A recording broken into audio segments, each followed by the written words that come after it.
¿Qué hola gente? ¿Cómo están? Los saludo nuevamente desde la distancia. Bienvenidos a esta nueva sesión de su curso virtual de nutrición. Espero que estén pasando una tranquila cuarentena, en el supuesto de que no.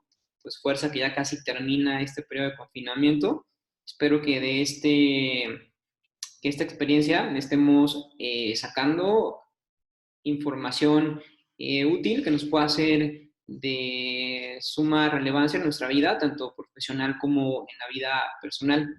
Ya de hoy entonces nos toca hablar especialmente del tema de digestión, absorción y metabolismo de los macronutrientes.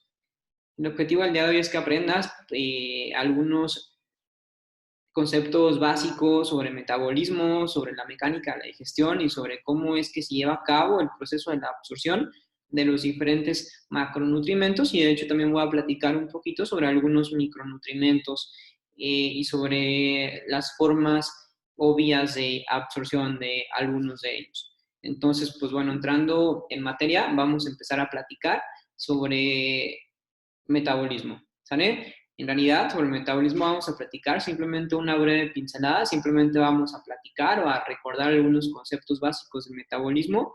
Y digo, es importante que lo mencione, perdón, porque, pues bueno, realmente el tema de metabolismo es tan extenso como puedas imaginarlo. Algunos de los conceptos que vamos a reconocer y a recordar el día de hoy ya los has revisado en algún momento de la vida, posiblemente en materias como bioquímica o biología molecular. Estos temas han sido ya revisados con mayor detenimiento o los has desmenuzado de mejor manera. La idea del día de hoy pues, es fundamentalmente recordar algunos conceptos básicos que nos van a ser útiles en el desarrollo de este curso, ¿sí? Entonces, bien, entrando en materia, creo que lo más importante que debemos señalar es qué es metabolismo, ¿no? ¿Para qué me sirve? ¿De qué se compone? ¿Cómo? ¿Cuándo? ¿Por qué? Bien, metabolismo, desde el punto de vista genérico, podemos decir que es el conjunto de reacciones bioquímicas y procesos físico-químicos que ocurren en una célula y en el organismo, ¿sí? Estos complejos procesos de los que yo te hablo son considerados desde el punto de vista molecular o a escala molecular como la base de la vida. Básicamente somos dependientes de toda esta serie de procesos metabólicos, puesto que esos procesos metabólicos van a favorecer el proceso de crecimiento, van a favorecer la propia reproducción, van a mantener estructuras celulares. A partir de los procesos metabólicos vamos a responder a estímulos y muy importante, especialmente en este curso, vamos a estar promoviendo la generación de ATP o de energía. Entonces, desde este punto de vista, desde el punto de vista molecular y desde el punto de vista genérico, podemos decir que el metabolismo es básicamente la base de nuestra vida, ¿sí? Entendiendo esto, hay que decir entonces que este conjunto de reacciones químicas que van a promover la transformación de biomoléculas o de sustratos no actúan solas y no se da solo. Básicamente, para que esto ocurra requiere haber una catalización, requiere haber catálisis, ¿sale? ¿Pero qué es catálisis? Bueno, catálisis básicamente es la vía en la que algunas sustancias pueden acelerar su proceso de cambio o pueden disminuir o enlentecer el proceso de cambio, ¿sí? En ese sentido, cuando hablamos de metabolismo, hablamos de que en metabolismo algunas sustancias van a catalizar y van a acelerar entonces el cambio de la estructura molecular, o en algunos otros casos, algunas sustancias catalíticas van a disminuir la velocidad de transformación, ¿sí? Para que el metabolismo entonces exista, requerimos de dos elementos. Requerimos de una biomolécula, también llamada sustrato, y requerimos también de una enzima catalizadora, ¿sí? Las enzimas, pues bueno, ya recordarás en su momento que platicaste en algunas otras materias de que las enzimas son compuestos proteicos. Las enzimas se generan a partir de las proteínas. Entonces, si yo hago referencia a una enzima catalítica, hago referencia a un compuesto proteico que tiene como objetivo promover el aumento de la velocidad del cambio de una biomolécula o disminuir la velocidad del cambio de esta biomolécula, ¿sale? Entonces, para que el metabolismo se pueda llevar a cabo de manera eficiente, necesitamos de un sustrato o biomolécula y de una enzima catalítica, ¿sale? Es muy importante decir también que las enzimas son especialmente afines a ciertas biomoléculas o a ciertos sustratos. Es importante decir que cada sustrato va a tener a su respectiva enzima, es decir, una enzima que promueve cambios en una biomolécula posiblemente no los va a promover en otra biomolécula, sino que esta enzima contiene receptores específicos en donde el único que tiene la llave es el sustrato. Una vez que el sustrato se contacta con la enzima, se pega, abre justamente la cerradura y se compactan. Prácticamente a partir de ese momento es que el proceso metabólico, se lleva a cabo. ¿Vale? Algo importante también señalar es que la propia enzima catalítica no va a sufrir cambios. El único cambio lo sufre, en este caso, el sustrato o la biomolécula. ¿Sale? La biomolécula se descompone tanto física como químicamente, pero la enzima preserva la misma integridad proteica de origen. ¿Sale? Bien, ¿qué más es importante decir sobre el metabolismo? Es importante decir que el metabolismo establece diversas rutas. Dentro de las más importantes, pues encontramos la ruta convergente, la ruta divergente o las que más conocen seguramente, las rutas cíclicas. ¿Sale? Un ejemplo claro de la ruta cíclica, el propio ciclo de Krebs. ¿Sale? Para hacer esto, digamos, un poco más sencillo y no meterme tanto en conflicto, voy a hablar de estas rutas entendidas como dos grandes grupos, ¿sí? O dos grandes caminos metabólicos.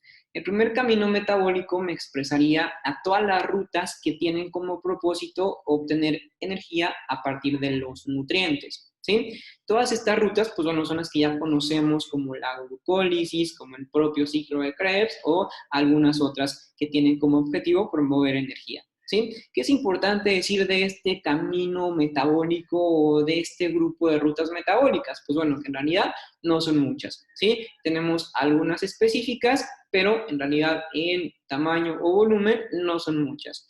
Lo segundo importante que hay que decir, que de hecho es definitivamente lo más relevante, es que todas estas vías se entienden igual. ¿Qué quiere decir esto? Que al final del día el objetivo de todas estas vías va a ser obtener energía, ¿sale? Va a ser obtener ATP. Del otro lado, en el otro bloque, en el otro camino de vías metabólicas, encontramos aquellas que van a promover la síntesis, la degradación o la polimerización de algunas biomoléculas. ¿Sí? ¿Qué es importante decir de estas rutas? Pues bueno, que estas rutas responden ante determinadas necesidades. ¿Sí? ¿Qué quiere decir esto? Que si, por ejemplo, mi cuerpo está sensando niveles bajos de alguna determinada hormona, pues bueno, vamos a desencadenar algunos procesos metabólicos en donde pues esta hormona va a tener que incrementar la síntesis de la misma para que los niveles séricos puedan estar bien regulados. Entonces, en este camino, pues digamos que básicamente estas rutas responden de forma personal a necesidades biológicas orgánicas del propio individuo. ¿Sale? Definitivamente las que más nos interesan, por lo menos en este curso, son las rutas del lado izquierdo que tienen como propósito obtener energía. ¿Sí? Así que, ¿qué onda? ¿Cómo vamos? Espero que vayamos bien. Me voy a quitar esto porque acabo de recordar que de pantalla a pantalla el COVID no es transmitido. Entonces, bien, ¿qué más hay que platicar? Hay que platicar que para que todas estas vías metabólicas se desarrollen de forma adecuada, van a generarse determinadas reacciones metabólicas o reacciones químicas. Estas reacciones químicas se diferencian en dos grupos. En las reacciones espontáneas y en las reacciones que te generan la liberación o la captación de calor. Cuando hablamos de las reacciones metabólicas que te liberan calor, hablamos de las reacciones exotérmicas y de las endotérmicas. ¿Qué quiere decir esto? Que en la propia ruta metabólica, en donde queramos estar liberando calor, decimos que esa respuesta o reacción metabólica se considera como reacción exotérmica. ¿Sí? Las reacciones, sin embargo, que requieran calor, que necesiten calor para llevarse a cabo, se consideran como reacciones endotérmicas. Del lado de las reacciones espontáneas, decimos que las reacciones que se encargan de promover o liberar ATP se consideran como reacciones exergónicas, en tanto las reacciones que necesitan ATP para poder encender ese cerillito y para poder activarse, se consideran como reacciones endergónicas necesitadoras de ATP. ¿Sale? Entonces, básicamente son conceptos muy básicos sobre metabolismo y algunos conceptos sobre bioquímica relacionados con cómo es que se llevan a cabo estas diferentes rutas metabólicas. ¿Sí? Bien, cuando hablamos de metabolismo es importante comprender también que el metabolismo lo podemos dividir para su estudio en dos grandes bloques, ¿sí? Lo que se conoce como el anabolismo y el catabolismo. ¿Qué quiere decir uno y qué quiere decir otro? Bueno, de manera tal vez muy burda, podemos decir que el anabolismo es el encargado de generar, ¿sale? De la construcción. En tanto, el catabolismo es el encargado de la destrucción, de desaparecer, de desdoblar, ¿sí? En ese sentido, hay que decir entonces que el anabolismo tiene como propósito funcionar como sintético y reductivo, esto es, o te sintetiza o te reduce algunas biomoléculas. La idea es fundamentalmente esa. Es importante decir que para que el anabolismo se lleve a cabo es completamente necesario el consumo de energía. Si no tenemos ATP, el anabolismo no se puede producir, no se va a estar generando. ¿Sí? Y hay que decir también que los productos finales del anabolismo son materia prima que va a ser utilizada a nivel orgánico. Materia prima como los aminoácidos, como los monosacáridos, como los ácidos nucleicos o como los ácidos grasos. ¿Sí? Básicamente todo lo que se genera a partir del metabolismo se va a encargar justamente de construir. En este contexto, pues un ejemplo justamente de los aminoácidos es que los aminoácidos se van a encargar de construir fundamentalmente músculo. Entonces, los procesos anabólicos que ocurren en mi cuerpo relacionados con la producción o síntesis de aminoácidos me van a generar justamente la recomposición corporal a expensas de construcción de músculo. ¿Sí? Cuando hablamos del lado opuesto del bloque opuesto que es el catabolismo, pues bueno, hay que decir que el catabolismo es esencialmente degradativo, ¿sí? Ese degrada. Para obviamente generar esa degradación necesitamos obviamente de algunos elementos que van a promover la generación de energía y ATP. ¿Sí? El catabolismo me va a producir el ATP que luego en su momento el anabolismo va a necesitar. ¿Sale? El catabolismo me genera la lisis. ¿Qué quiere decir esto? Me genera la destrucción de los compuestos. Y la situación con el catabolismo es que el catabolismo no me va a generar materia prima que pueda ser utilizada en algún orden anabólico. Especialmente el catabolismo me va a generar desechos. ¿Sí? ¿Qué desechos me va a generar? Me va a generar desechos como el dióxido de carbono, como el agua o como el nitrógeno.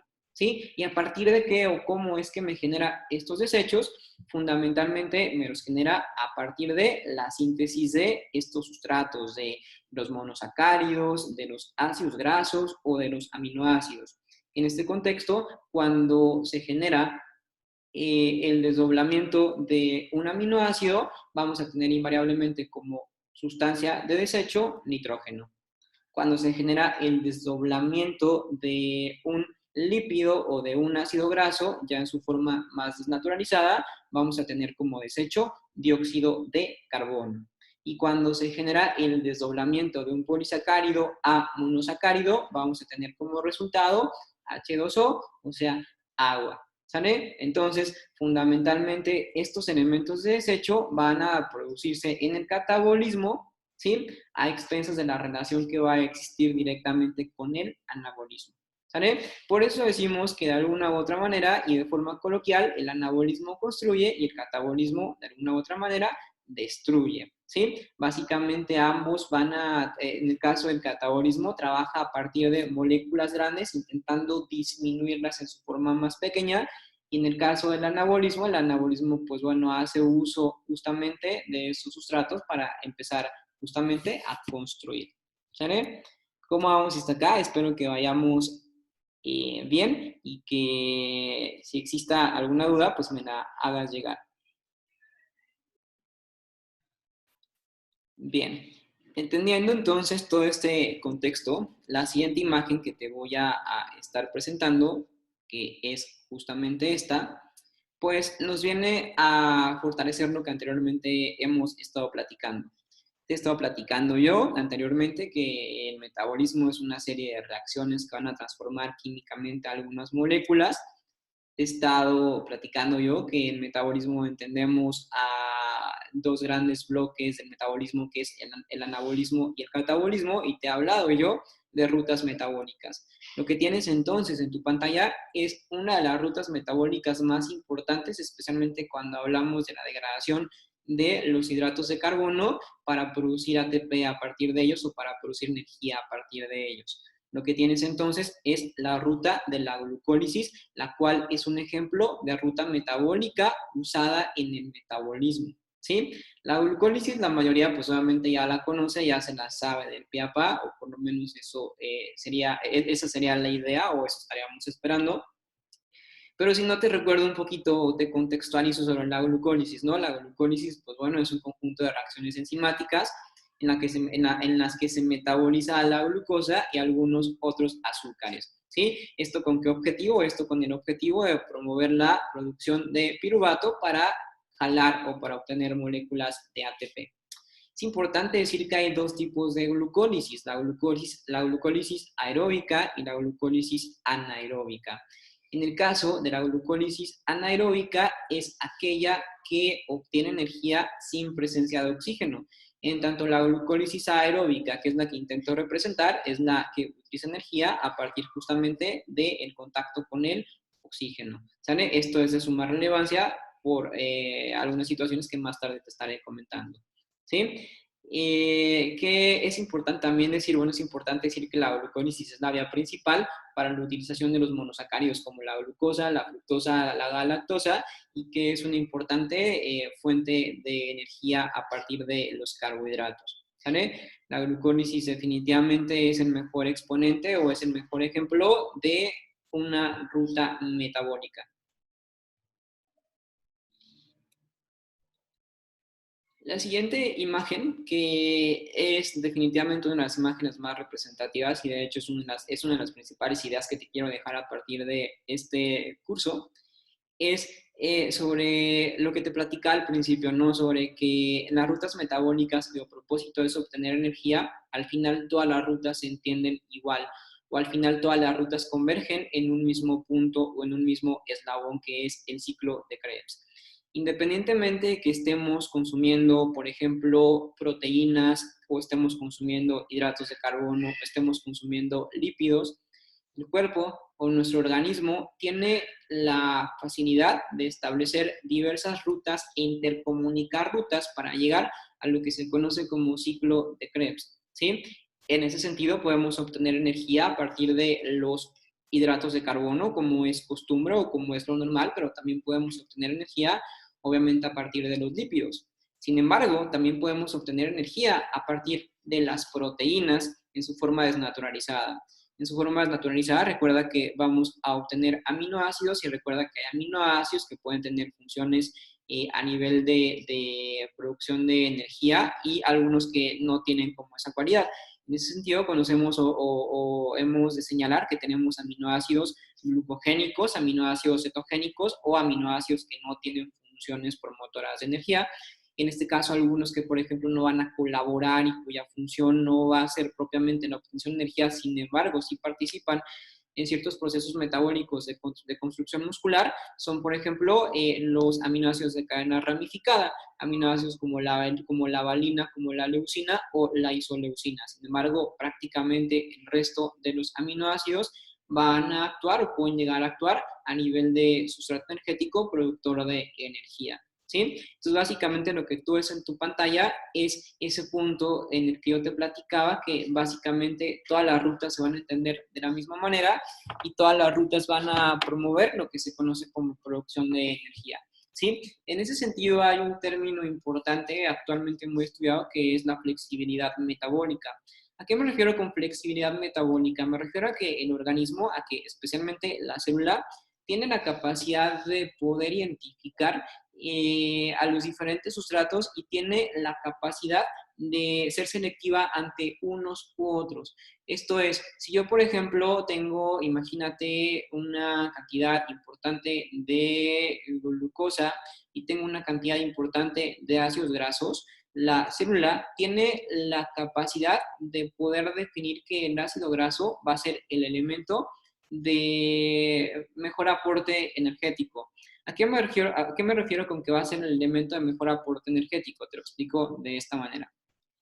Cuando hablamos de la glucólisis, ya te decía yo anteriormente que tenemos dos formas de glucólisis, una que ocurre en la mitocondria, que es la glucólisis aeróbica, y una que no ocurre en la mitocondria, que es la glucosis anaeróbica. La glucólisis anaeróbica tiene como situación no deseada, pues que me va a estar generando lactato, el cual se va a convertir a ácido láctico, y pues bueno, sabemos que el ácido láctico pues no es un elemento que vayamos a necesitar, sino que es un elemento de desecho y que las concentraciones altas de ácido láctico pues, pueden traer consigo problemas para la propia salud. La glucólisis anaeróbica, entonces, desde el punto de vista de la generación de ATP, sabemos que nos otorga únicamente dos moléculas de ATP. Cuando hablamos de la glucólisis aeróbica que se da en la mitocondria, sabemos que la glucólisis aeróbica nos aporta de 32 a 36 moléculas de ATP. ¿Qué quiere decir esto? Que definitivamente es mucho más útil estar obteniendo energía a partir de la glucólisis aeróbica que la glucólisis anaeróbica. ¿Sí? Sin embargo, te hablaba ahorita del concepto de flexibilidad metabólica, en donde te decía que si yo, por ejemplo, mi célula, por ejemplo, está enfrente a una molécula de glucosa versus una molécula de ácido graso, la célula va a tener mayor afinidad, especialmente a la molécula de ácido graso. A la pregunta de por qué, la respuesta es sencilla. Básicamente, una sola molécula de ácido graso, una vez que entra a su beta oxidación y una vez, perdón, que entra al ciclo de Krebs, me va a estar promoviendo la cantidad nada más y nada menos que de 146 moléculas de ATP. ¿Sí? Entonces, si comparamos la cantidad de energía que una molécula de ATP, de ácido graso me puede dar en comparación a la energía que una molécula de glucosa me puede dar, definitivamente a la célula le conviene mucho más obtener energía a partir de las moléculas de ácido graso. Básicamente a eso me refiero con el contexto de flexibilidad metabólica, a esa capacidad que se puede llegar a adquirir con respecto a la afinidad a una molécula u otra. Entonces, de alguna u otra manera, nuestro cuerpo va a buscar ensamblar vías o va a buscar que estas vías se unan para que diverjan en un mismo sentido, que es la obtención de energía. ¿Sale? Básicamente, esto que está por acá estaría ejemplificando lo que se conoce como ciclo de Krebs, en donde, pues bueno, la idea fundamental glucólisis, en donde la idea fundamental va a ser promover la producción de ácido pirúvico. Después de tener ácido pirúvico podemos llegar a lo que se conoce como conversión de acetilcoenzima A, que la acetilcoenzima A no es más que un intermediario común, ese intermediario común en donde el resto de las moléculas pueden converger. Básicamente, estando o convertido en acetilcoenzima A, puede entrar directamente al ciclo de Krebs para poder obtener la energía. ¿Sale? De este lado, cuando hablamos de los lípidos también, como te decía, pueden directamente convertirse a un intermediario metabólico que es el acetilcoenzima A para entrar directamente a el ciclo de Krebs. Del lado de las proteínas ya convertidos en aminoácidos, pues bueno, estos se pueden ir directamente a la conversión de ácido pirúvico o a la conversión directamente de acetilcoenzima A para luego posteriormente entrar también en el ciclo de Krebs y obtener energía a partir de sí mismos. ¿Sale? De manera general, ¿qué podemos concluir de este tema de la flexibilidad metabólica y de metabolismo de macronutrientes? Básicamente lo que podemos concluir sería que todo se convierte en grasa. Y todo se convierte en grasa, ¿por qué? Estoy hablando acá de que el ciclo de Krebs nos va a generar la producción de energía. ¿Estamos de acuerdo? En ese sentido, nuestro cuerpo va a necesitar determinadas cantidades de ATP o de energía para que las funciones se desarrollen de forma adecuada. Eso quiere decir, de mis proteínas, de mis polisacáridos, de mis lípidos, voy a poder obtener energía, pero a partir de que mi cuerpo sensa que los niveles ya son correctos, que no necesito más energía de lo convencional, inmediatamente en ese momento todos los sustratos tienen la posibilidad de ensamblarse en una siguiente ruta metabólica y convertirse en triglicérido, convertirse especialmente en tejido graso que se va a almacenar en el tejido adiposo. Eso quiere decir que entonces toda esta energía que a mí me proveían los lípidos, toda la energía que me proveía el hidrato de carbono y toda la energía que es capaz de proveerme la proteína, al final del día, cuando mi cuerpo llegue a los niveles adecuados, todo lo que supere las cantidades adecuadas de energía se va a convertir directamente en grasa para almacenarse en el tejido adiposo, ¿sí? Eso quiere decir entonces que puedo tener yo una dieta, por ejemplo, alta en proteínas, que si está superando per se las cantidades recomendadas de proteína, definitivamente una dieta hiperproteica me puede promover el almacenamiento de grasa y me puede promover el incremento de peso. ¿Sí? Lo mismo, obviamente, una dieta alta en hidratos de carbono, una dieta alta en lípidos, definitivamente lo mismo va a estar superando la cantidad de energía necesaria. Básicamente, este tema hablamos cuando tomamos en consideración el tema de balance u homeostasis energética. ¿Sí? Cualquier condición en donde yo esté recibiendo más energía de la que estoy gastando me va a promover incremento de peso, puesto que vamos a estar guardando esa energía. Y cualquier condición en donde yo esté recibiendo una menor energía a la que estoy gastando me va a promover definitivamente la pérdida de peso. ¿Vale? Es de importancia justamente entender entonces sobre metabolismo, sobre rutas metabólicas. ¿Sale? Entonces, bien, espero que este breve repasito sobre metabolismo y rutas energéticas haya quedado claro.